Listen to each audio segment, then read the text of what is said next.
5, 4, 3, 2, 1, 0.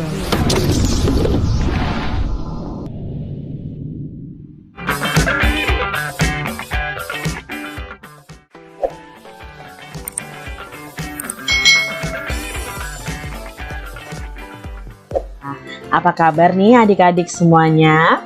Kak Citra berharap kalian dalam keadaan yang baik, sehat, dan siap untuk belajar. Hari ini kita akan belajar bersama-sama di tema yang baru nih. Kita belajar di tema 3, tugasku sehari-hari, subtema 1, tugasku sehari-hari di rumah, pembelajaran 1. Nah, di sini akan dibahas tentang tugas keseharian kalian di rumah. Mari kita belajar dengan penuh semangat.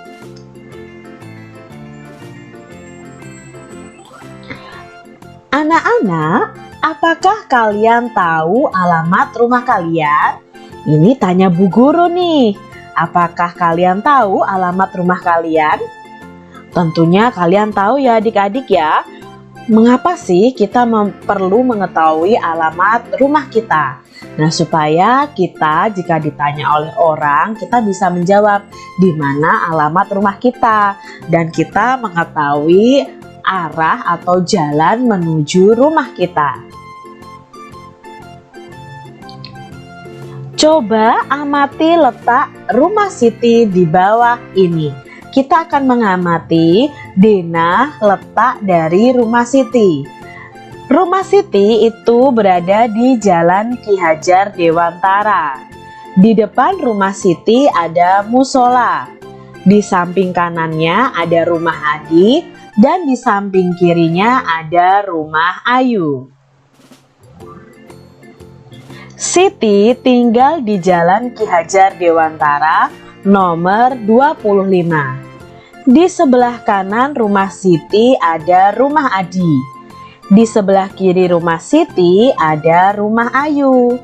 Di depan rumah Siti ada musola.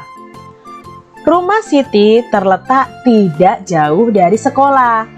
Siti berangkat ke sekolah diantar oleh ayahnya. Kadang Siti pergi ke sekolah naik angkutan umum. Ongkos angkutan dari rumah ke sekolah adalah Rp1.000. Nah, ini kita mengetahui letak rumah Siti. Jawablah pertanyaan berikut adik-adik berdasarkan bacaan tadi.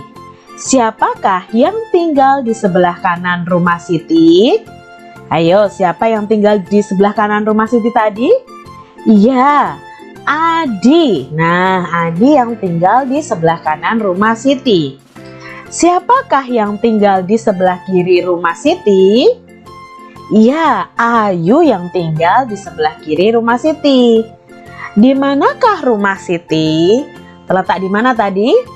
Di Jalan Ki Hajar Dewantara nomor 25. Berapa ongkos angkutan umum dari rumah Siti ke sekolah? Ya, ongkosnya adalah Rp1.000. Hubungkan dengan garis. Hubungkan kalimat berikut yang sesuai dengan jawaban di sebelah kanan. Sesuaikan berdasarkan denah pada halaman 4 di bukumu tadi atau denah rumah Siti tadi. Nah, rumah yang terletak di ujung kanan adalah rumah siapa adik-adik? Ya, rumah Adi. Di depan rumah Siti terdapat? Ya, terdapat musola. Rumah yang terletak di ujung kiri adalah rumah siapa adik-adik? Ya, rumah Ayu. Rumah yang terletak di antara rumah Ayu dan rumah Adi adalah rumah siapa? Ya, jawabnya adalah rumah Siti. Ongkos angkutan Siti ke sekolah adalah Rp1.000. Adik-adik pasti pernah melihat uang Rp1.000. Nah, uang sendiri itu dibagi menjadi dua.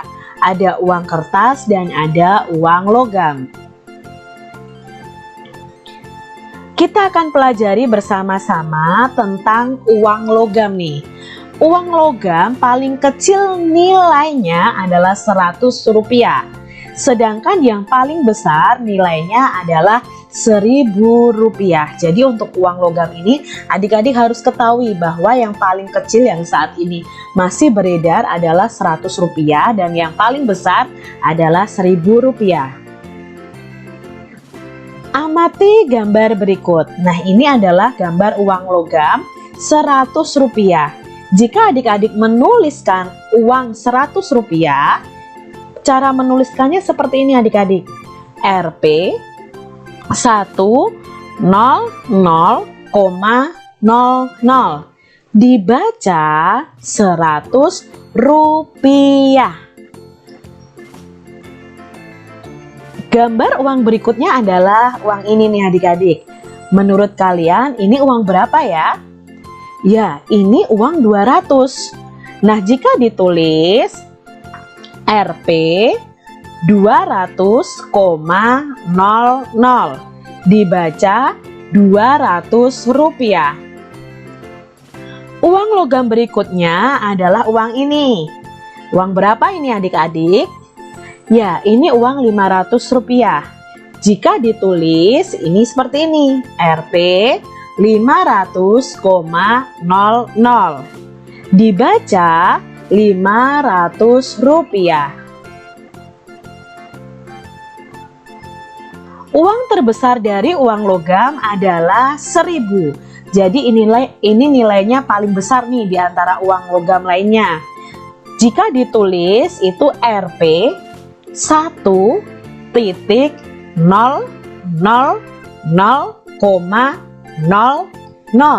dibacanya Rp1.000.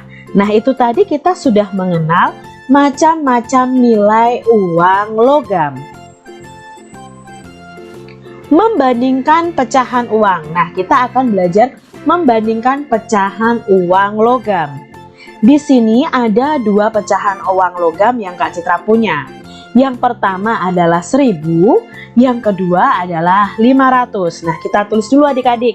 Yang ini 1.000, yang ini 500. Sekarang kita bandingkan. Membandingkan itu bisa diberi kata lebih dari, atau lebih banyak, kurang dari, atau lebih sedikit. Nah, 1.000 itu lebih banyak dari 500 atau lebih sedikit dari 500? Ya, lebih banyak atau lebih besar dari 500. Maka bisa kita simpulkan, Rp1.000 nilainya lebih besar dari Rp500. Contoh berikutnya, ada uang Rp200 dan uang Rp500. Jika dibandingkan, uang Rp200 itu lebih besar atau lebih kecil dari 500? Ya, lebih kecil. Maka kita bisa simpulkan bahwa Rp200 itu lebih kecil dari Rp500. Berikutnya ada uang logam 100 dan uang logam 1.000. Jika dibandingkan, Rp100 apakah lebih besar atau lebih kecil dari Rp1.000? Ya, tentu nilainya uang 100 itu lebih kecil daripada uang Rp1.000. Jadi kesimpulannya, Rp100 lebih kecil dari Rp1.000. Bagaimana cara mengurutkan pecahan uang? Tadi kita sudah belajar membandingkan pecahan uang. Nah, sekarang kita mau mengurutkan pecahan uang dari nilainya. Mengurutkan pecahan uang. Nah, di sini Kak Citra punya 3 pecahan uang logam, yaitu uang 200, 100, dan 500. Nah, kita akan urutkan dari nilai uang yang paling kecil. Mana nih adik-adik yang nilai uangnya paling kecil? Ya, yang paling kecil adalah uang Rp100. Setelah Rp100, berapa ya? Ya, Rp200. Dan yang paling besar adalah Rp500. Jika diurutkan dari nilai uang yang paling besar adalah, ya, yang paling besar adalah Rp500. Setelah Rp500, Rp200. Setelah Rp200, Rp100. Nah, itu tadi cara mengurutkan pecahan uang. Urutkan pecahan uang berikut mulai dari yang nilainya terkecil. Nah, di sini ada 3 uang logam lagi. Ada nilainya 200, 1000, dan 100. Kalau diurutkan dari nilai yang terkecil, mana dulu nih adik-adik? Ya, pastinya yang nilainya Rp100. Lalu setelah Rp100, Rp200. Setelah itu Rp1.000. Itu jika diurutkan dari yang terkecil. Di depan rumah Siti terdapat musola. Di sana terdapat kentongan yang dibunyikan saat waktu sholat. Kita bisa membunyikan kentongan itu secara bervariasi. Bunyi yang beraturan dan berulang itu disebut irama. Lalu banyaknya ketukan dalam setiap ruas itu disebut dengan birama. Nah, di sini kalian bisa belajar tentang irama dan birama ini dengan tepukan tangan dan hentakan kaki. Jika ada tanda T, itu berarti kalian harus tepuk tangan. Untuk K itu hentak kaki. Jadi nanti kalian kalau T, K, K berarti tepuk, hentak kaki, hentak kaki. Kalau K, T, T berarti hentak kaki, tepuk tangan, tepuk tangan. Ini kalian akan belajar tentang irama dan birama. Lakukan kegiatan seperti gambar di bawah ini untuk mendapatkan irama. Nah, kalian akan belajar tentang irama nih. Beberapa irama itu dapat digabungkan. Di sini ada irama tek, tek, tong. Nah, bunyi tek itu dari 2 tongkat yang dipukulkan. Lalu bunyi tong itu dari kentongan yang dipukul. Jadi nanti bisa tek, tek, tong, tek, tek, tong. Atau kalian bisa kombinasi nih adik-adik. Tek, tong, tek, tek, tong, tek. Atau bisa juga tong, tong, tek, tek, tong, tong. Juga bisa adik-adik. Jadi kalian belajar bagaimana mendapatkan irama. Nah, di sini juga ada tambahan lagi yaitu prok, prok, tuk. Nah, prok, prok itu berarti bunyi kita tepuk tangan. Lalu tuk itu kita pukul meja. Tapi jangan keras-keras ya adik-adik ya. Jadi kalian bisa variasikan. Prok, prok, tuk. Prok, tuk, prok. Tuk, tuk, prok.